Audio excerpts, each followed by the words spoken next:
Today, nearly 1.1 billion fewer people are living in extreme poverty than in 1990. But is it really possible to end extreme poverty within a generation?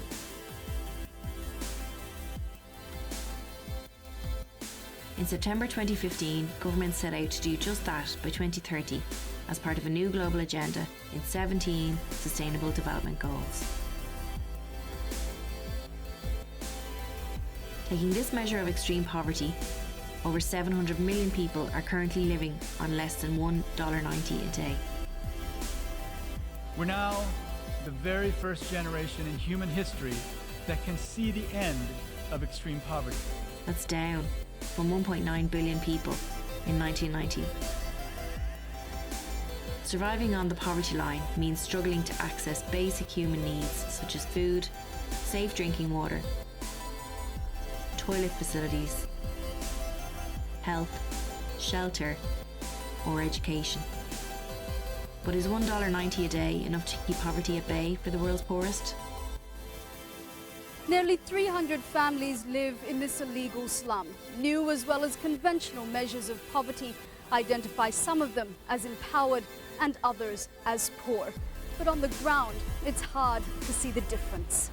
The line has only been revised twice by the World Bank to reflect changes in costs of living. Yet at least two issues emerge.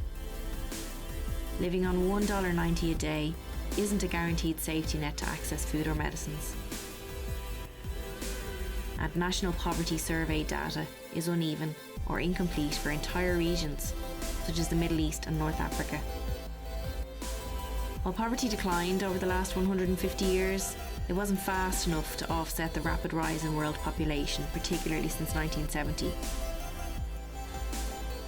But that decline has been regionally uneven. Economist David Woodward takes issue with the poverty line, arguing that $5 a day is a more realistic measure at which basic needs may be met and social and economic rights minimally fulfilled. Today, that's 3.3 billion people, nearly 1 in every 2 of us. On $5 a day, what can we expect? Using recent World Bank data, Woodward's projections show that world poverty would only be eradicated by the year 2116, based on the current poverty line. On $5 a day, it would take until the year 2224. Despite recent progress, can ending world poverty wait until the 23rd century?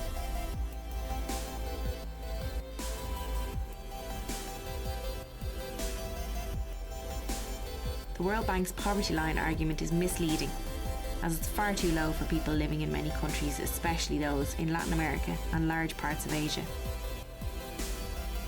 At least 736 million people are struggling to survive in a world that has never been richer. Improving what we measure and how data is collected is vital if everyone on the planet is to flourish.